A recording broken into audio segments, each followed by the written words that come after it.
I will make this statement. A competitive process always gets a better outcome. A competitive process always gets a better outcome. Most of the chances, but not always, but most of the chances. We have faced a competitive transaction. We have faced a competitive transaction that went and became completely an transaction, which is became completely unaffordable. That transaction was actually cancelled. That transaction not by the contracting authority, cancelled by us at the Treasury. Not by the contracting authority. When we saw that the cost, we saw that the cost 75 kilometers, the cost small car was going to be 1,500. On a small car, and we stopped 1,500. We shared the advice and we stopped based on affordability. We shared the advice based on affordability. So in terms of which, obviously which preference obviously would be competitive. A preference, but also would be competitive. Whereby we also monitor the whereby we also monitor the component value for money of the project to ensure we get value for money for the transaction.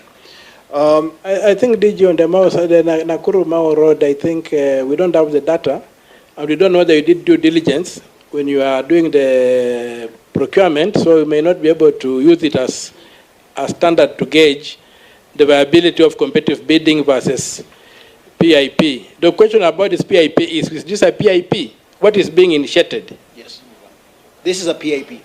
Confirm that.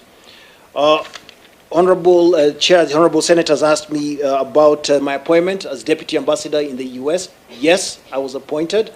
We've not finalized in terms of my terms. I was appointed in Treasury in 2020 December, and I was appointed as the Deputy Head of Mission in Washington, D.C. in March of this year.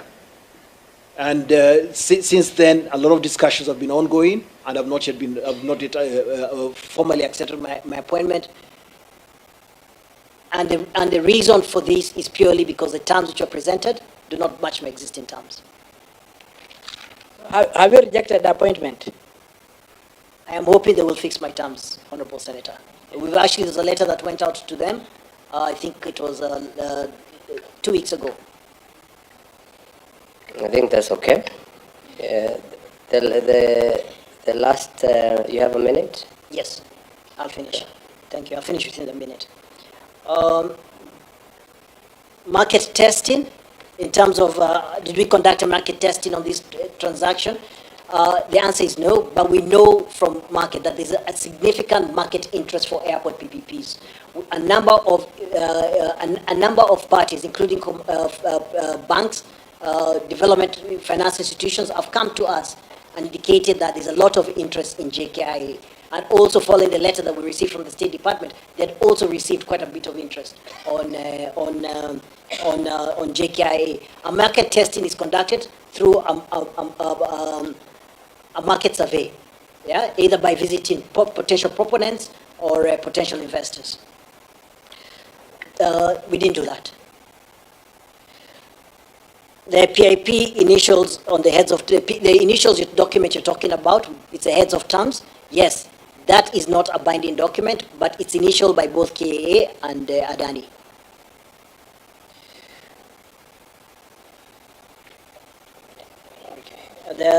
I think I'm on the last one. Yes, the aviation policy, yes, it was approved in 11th June 2024. We confirmed that. However, the process of ADANI PIP was still ongoing. Finally, to form two final submissions, with your permission, Chair, very final submissions. For any PPP project to work, you need to do a detailed feasibility study, and the contracting authority needs to spearhead that from the onset. Yeah? And that's why, if you look at part of the submissions we had indicated, when we showed the different procurement methods that are available for an airport concession, the letter dated 9th September, which is on your folder, indicated to KAA all procurement methods available and what they need to do to undertake those procurement methods.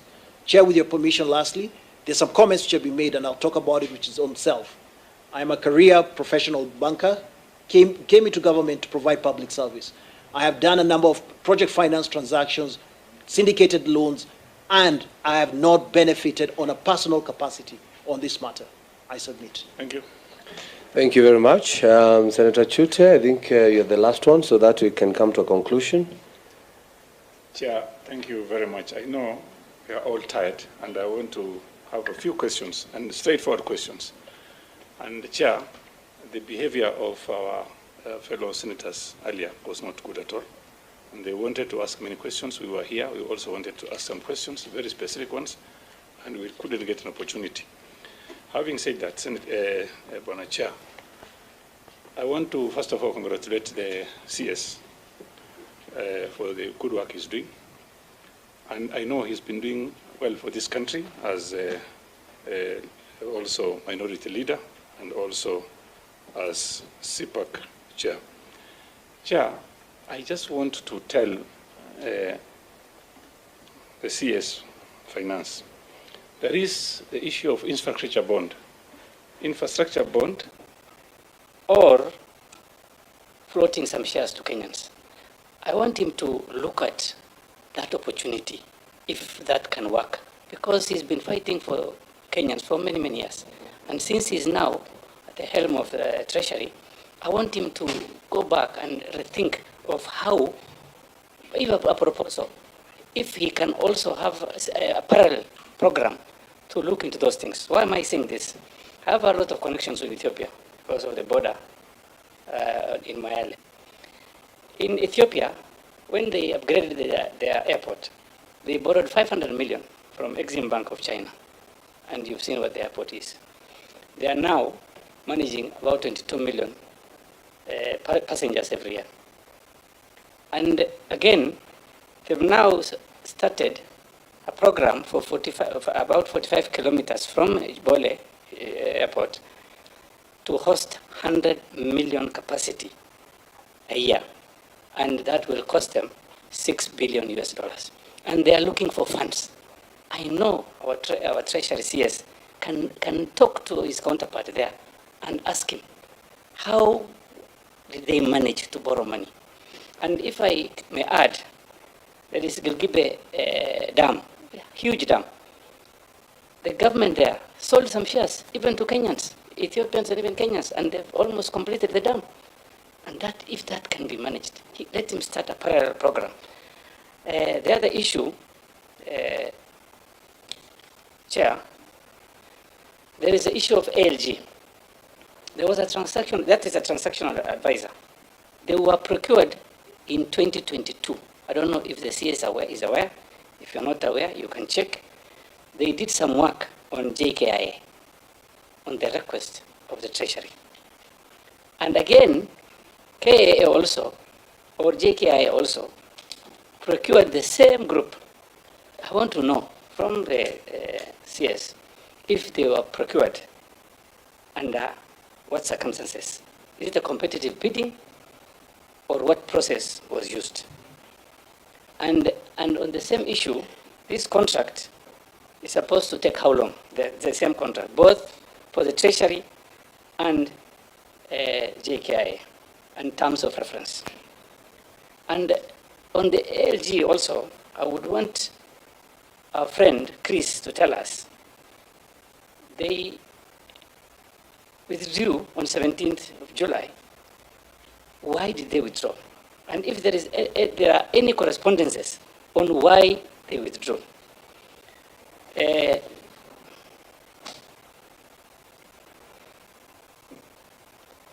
other issue raised by Senator Omtata on the issue of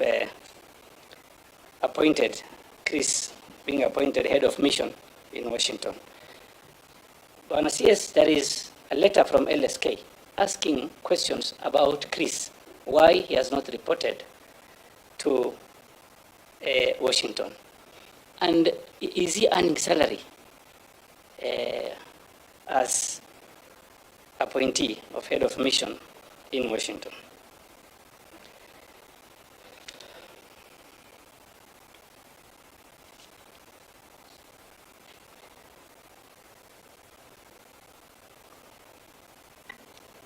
You're done? No, that's 100.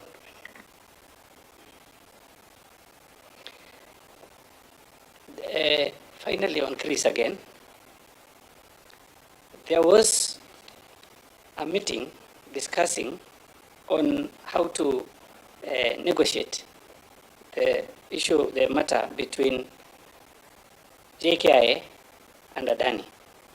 And I wanted to know if that kind of a meeting was there, how many meetings you've had, whether Chris was there, and if he was there as under what capacity, and if he can be given those minutes. Thank you very much, Chair.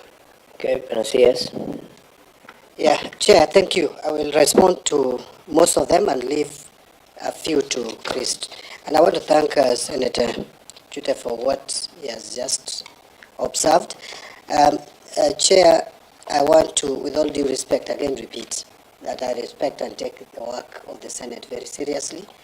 Probably, maybe my absence in the Senate last week gave a wrong impression, but that one, when I appear before the plenary, I will be able to explain. Maybe my former colleagues thought that that was out of not regarding the work of the Senate seriously, and probably interfered a bit with this meeting to some extent, but I will explain that when I come before the plenary. I want to just respond to a few issues. Number one is the senators clearly stated that if we could reconsider and maybe work on issuance of infrastructure bond, which is a very good method of financing or getting funds to finance our infrastructure. Unfortunately, Chair, where we are, the fiscal space is not there. Actually, our debt to GDP ratio is at 67% plus, and yet it should be no more than 55. In fact, we have committed that by 2028, we should lower the debt to GDP ratio to 55%. So taking a huge project of this magnitude on any kind of borrowing is not sustainable in our fiscal space. That is the reason why now we have to look for other off-balance sheet methods like PPP to get our airport done. Yeah, I talked about floating chairs also, floating shares. Floating shares. Yeah, I think, okay, well, that should be considered. Now, on joint venture, I want also to mention that, yes, it is true that Ethiopia is doing very well in the region. And that is why one of the reasons I want to plead, whatever we do as a country, whatever we say, it is important that we develop JKIA to meet the standards. Otherwise, we'll lose the regional hub that we have been. Actually, we started losing to Ethiopia, and it's not good. We will even lose to Rwanda very soon. So it is important that no matter what we do as a country, there must be some motion towards ensuring that we develop JKIA. We cannot continue with business as usual. On ALG, procured twice. It's true. It was procured in 2022, but that time it was supposed to help us do aviation policy, to work on the aviation policy, and it was competitively done through the National Treasury. Point of order. Yes. Banasias, I have a report that says that they were given two things to do, the issue of aviation and also JKIA. I have even copies of the documents. Yeah, so it was about the investment plan and also JKIA. But now the last one, which is 23-24, was direct to KAA. And this was procured by KAA to do feasibility study. And this was a direct procurement. As to whether it was done correctly, I think that's something we can interrogate. Again, Chair, I asked about Treasury also in 2022. Was it procured direct procurement or a normal process has been taken? The 2022 one was competitive. That's the information. Yeah, can we get competitively done? Yeah, we can get that information, but the information I have is that it was done competitively. Now, on Chris going to Washington and whether the CS, National Treasury, is aware, whether probably is earning two salaries, I would say this, that as National Treasury, which has hired Chris through PSC, until we get a resignation letter that she has taken up another appointment, and she is offering service to the government of Kenya and the people of Kenya as the director of the Directorate of PPP, we have no reason to stop paying him.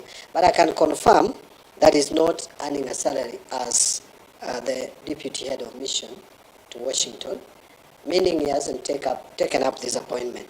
The time he takes up the appointment, I am sure he will submit the resignation letter, because the law does not allow you to be employed by the same government twice.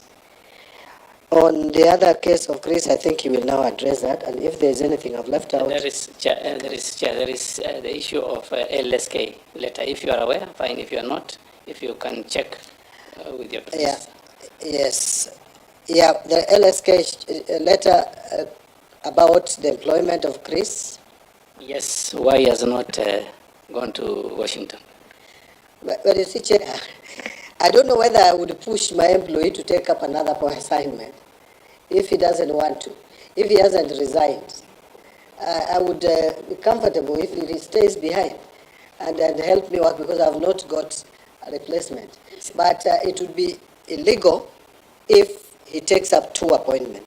I mean, if he fails to notify or resign and still continue. Yes, we are in a broad-based government now. If he has rejected that offer, somebody from your area can be. Anyway, I would want, maybe the only point I would make is that Chris should finalize negotiation quickly with the appointing authority regarding his terms, so that another Kenyan, because Kenyans are complaining of unemployment. I think it should not take inordinately too long to make up his mind. But that I would make as a general comment. In terms of procedure, what I have is that is my employee, is my staff at the National Treasury, and he hasn't absented himself without any permission. So he's offering 100% service to the National Treasury in the directorate. Thank you. Chris. Thank you, Waziri. Thank you, Chair and members. Waziri, to touch on, I'll start with the last question I was asked about the negotiation process. As Waziri said, I'm still a National Treasury employee. I attended the negotiation. Actually, there are three stages of interactions on this, which was the first stage was a PIP submission stage. When the PIP was submitted, there was a technical team that sat in between JKIA, the National Treasury, which is represented by the PPP Directorate, and also the State Department of Transport. That the meeting took place to evaluate that submission from ADANI, and immediately that was the evaluation team submitted. They sent it back to the Directorate through KAA, and we submitted it to the PPP committee for approval. I interacted on this matter when it came to the Directorate, not during the evaluation. The second stage is a project development phase, when the feasibility study is submitted to the National Treasury by the contracting authority. The contracting authority receives a feasibility report from the proponent, which is ADANI. They did receive it. They did submit it to the PPP Directorate. We did set up another evaluation, the same evaluation team, who sat in to evaluate that proposal. That did take place. I was not part of that evaluation, and that was submitted to the PPP committee, which I'm a member of, and it was approved to go to the next stage. Lastly is during the negotiation. Then at the negotiation stage, this is whereby we had a raw document, not a really raw, it was a better improved document from the first submissions that ADANI gave, because they had done an on-ground feasibility. I did take place on the negotiations of that feasibility during the negotiation session.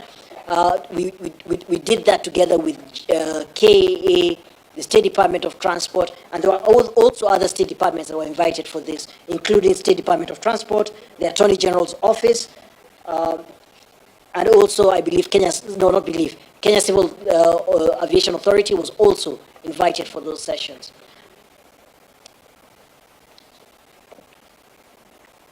Lastly, I confirm what my Waziri has said. I do not receive two salaries. I only receive one salary, and I'm here to serve the country. Thank you. Chair, there is a question they've not answered on the ALG advisors. They quit on 17th of July. Why? And do you have any correspondence, if you have a copy? You're absolutely right, Honorable Chair. Through the Chair, Honorable Member.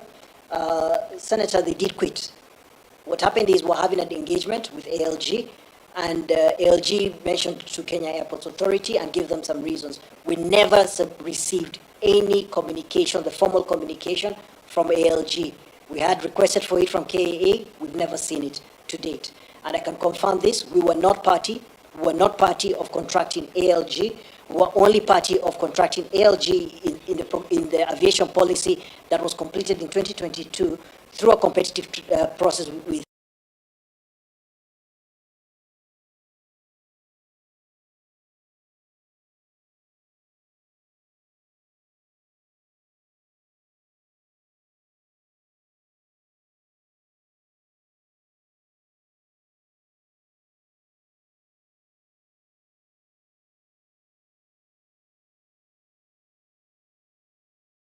better. But again, we need also to work on ourselves because it's all about our personal integrity. Systems may be there, but if we who are wired to always circumvent processes, then we would have problems still. But you can't, again, legalize, work. The morality is a question that you can't force people into. So what we need to do is just to work on the processes, which we are working on. On this, what I've presented this afternoon, Chair, it is my request that we try, all of us, to remove emotions out of this, and let's look at the document submitted objectively. If there are gaps, and there will always be gaps, by the way, Chair, even in a properly executed procurement process, you will still find gaps. If the gaps are intentional, then we need to deal with the intentions, which may be negative. But if the gaps come about because of normal, genuine oversight, then we correct them. And that is why you see my ministry, through the directorate and the committee, strived and worked very hard to make recommendations. The first one, there were 22, then 19, trying to make things work better. I have presented, Chair, as I conclude, from the standpoint of the National Treasury, what we thought the National Treasury needed to do to streamline this process. I guess, and it is still my belief, that the process is continuing. If it continues to the conclusion, then I'm sure each one of us, including the Cabinet, will do, and the Attorney General, will do the right thing for Kenyans so that we get value for money out of this project. It is key, it is important, and we need to get it done. Finally, I said finally, but finally, Chair, my persuasion, and which I want the support of the senators, is let us promote this PPP. It's a good model. It's going to help us finance projects off balance sheet. I am not talking about corruptly implemented and executed PPPs. But PPP is a new thing for Kenyans. Let us help Kenyans understand it. Even this expressway, Chair, it was fought. By the way, I will tell you, I fought it in the National Assembly because I didn't have full facts. But now look, I think it was a good thing. And it may have... Honorable Minister, through the chair, the less you say about that road, the better, because you have seen what it has done with the road under. You see, Senator, you may be having your misgivings. The less you say about that road, the better. It's a epitome and epitome of how not to do a PPP. Well, right. That's let's Tata's opinion. Yeah? My opinion is that we needed this expressway. Whatever we do under, we should do. Even Esau needed the ball of Uji, but he lost his birthright. Closing remarks, Senator. But Tata, you know, I'm a seventh day and I would interpret what you are saying differently. So, again, in terms of religion, but thank you. I hear you. I have made my submissions, Chair. Thank you very much for being patient. All right, thank you very much. I also take this opportunity to thank everyone, the members, of course, CS and your team, and also thank the media people, those who remained, because I can tell you really want the people of Kenya to know the truth. You are not after the viral videos. You are here because you want people to understand what is happening. But a CS, in my closing remarks, is that we all agree Kenya needs a very advanced airports. We all agree PPPs are the way to go. We all agree BOT will help this country. But all that is coming out, and especially from the members, in this deal, there's no transparency. That is something we are going to be looking into. The public was not engaged. That is something we are going to be looking into. And of course, members feel a competitive bidding will be the best way to go. So as you retire, think about the deliberation of today. Think about the document. Think about, forget the emotions that came up from the discussion. We are all different and we deal with things differently. But look at the document and how it's going to assist Kenyans. If you feel that it's going against the law, nothing stops you from starting afresh. Nothing stops you from advertising the model. You said Kenya is not going to lose any money. So that is some of the things we're going to be looking into when you're writing our report. We give a recommendation, and I hope together we are going to get Kenya the best airport with the best investors, and there is transparency, and we carry the people along. So thank you very much, members, for your patience. I think we meet tomorrow for the next meeting, which is at 11 a.m. I wish you a good night, everyone, and thank you for staying till the end of it. Thank you very much.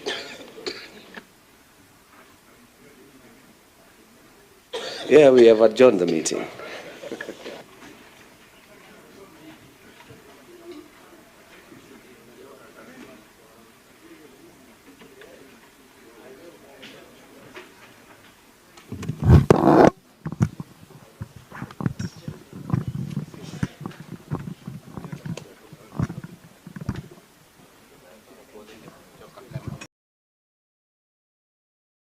Baba wako alinipa hii wakati nianza kufanya kazi Nairobi mara ya kwanza, kwa ishara ya bahati.